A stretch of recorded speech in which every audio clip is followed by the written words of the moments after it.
What's up, guys? I'm Chad Barnes, and welcome to the channel. Here, it's all about real car talk, from simple fixes to smart driving tips and keeping your ride in top shape. If that sounds good to you, go ahead and give the video a thumbs up. Hit that subscribe button and make sure you watch all the way through. There's a lot of good stuff coming. Let's get to it. The Peugeot 206 is one of the world's best-selling cars of the late 90s and early 2000s, which appeared in 1998 and in one form or another is still in production today. In the 2000s it shone on the rally circuit, bloated in length and width to comply with technical regulations.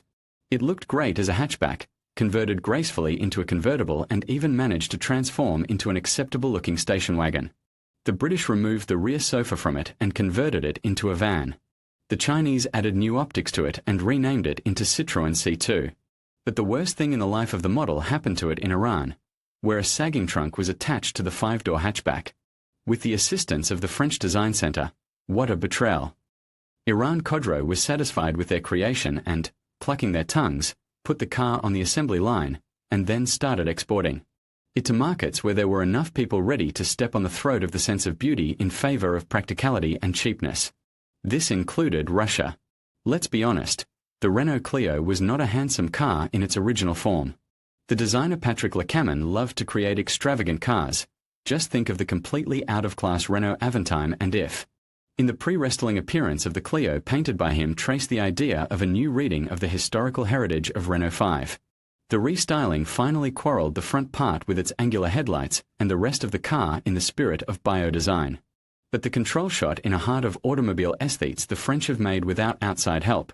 They simply have decided to make from Clio a sedan for markets of developing countries. In order to separate hatchback at least a little from what they got as a result of the operation, the sedan was glued an additional name symbol in addition to the alien trunk. And for almost 10 years, from 1999 to 2008, they managed to find enough people willing to support violence over automobile design. Peugeot and Renault managed to come to their senses and not to repeat their mistakes, excluding sedans from the body range of the next generations. Peugeot 207 and the second symbol don't count. The first one was a redesigned 206, and the second one was an independent model. But in Ford, the idea of creating a sedan for developing countries from a compact hatchback has been alive for many years.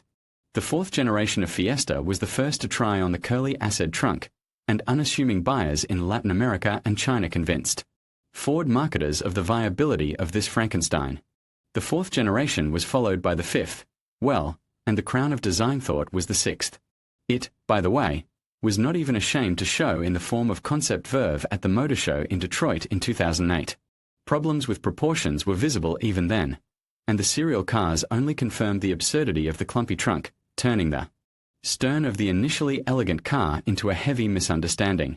Whether 1.5 additional liters of luggage volume is worth it to squint when approaching the car from behind is a personal question. And the current, 7th generation of the model, which is oriented primarily at Europe and does not have a four-door version, is an additional proof that the Fiesta sedan is a compromise for poor markets. The Peugeot 307 is a clear example of the fact that the development of a sedan specifically for emerging markets is visible from a mile away. Its predecessor, the 306, had a full-fledged 3-volume variation, but the 307 did not initially get it. But buyers in China were determined to get it, so 3 years after its debut, the hatchback, station wagon, and delightful convertible, we are talking about the 206, remember? Were joined by a sedan. The fact that it was an ugly duckling on the background of congeners, even to explain needlessly, just look first at the stern of 307cc, and then at the rear part of the sedan, as if stolen from some other car.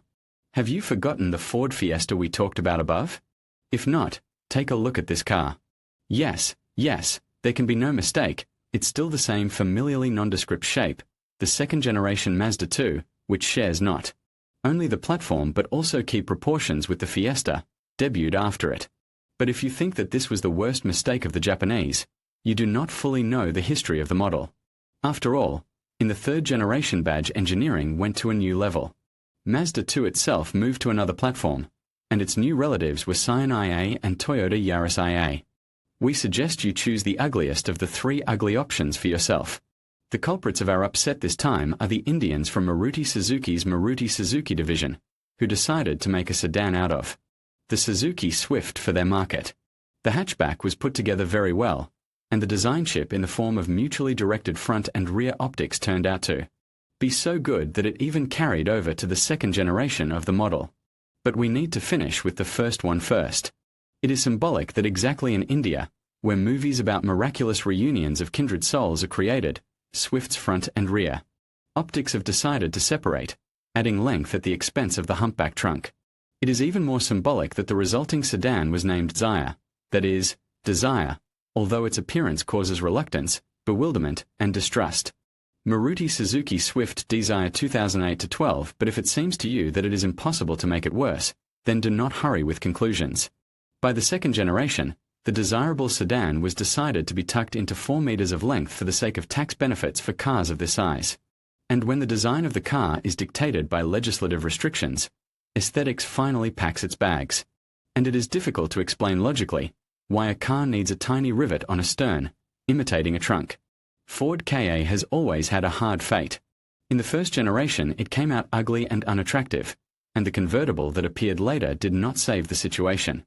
In the second generation, it always remained in the shadow of the co-platform handsome Fiat 500. And by the third generation it finally turned into an impersonal car, only the grille reminded about kinship with other models of the brand. And just by the third generation it was demoted to a car for developing countries with all the consequences. Moreover, even in hypostasis of a sedan it was unlucky twice. To the Brazilian-Mexican version in length of 4.25 meters there was added a separate Indian one, which was put in the same 4 meters, that and poor Suzuki. All in all, if you need to make an ugly car also disproportionate, look to Indian law. Ford Figo Aspire 2015 present. If the Ford Ka had a hard fate for objective reasons, the Citroën C4 was just not very lucky. 5-door hatchback was too simple, 3-door with its reverse slope of rear window, on the contrary, too extravagant. Apparently, having decided that there was nothing to lose, the French started to add a trunk to the hatchback. As a result, there were several different variants for different markets. C4 Sedan for Europe, C4 Palace for Brazil, C-Quadra and C-Triumph for China, where the number 4 is considered unlucky. All these cars are united by one thing, alien-looking trunk. It is understandable.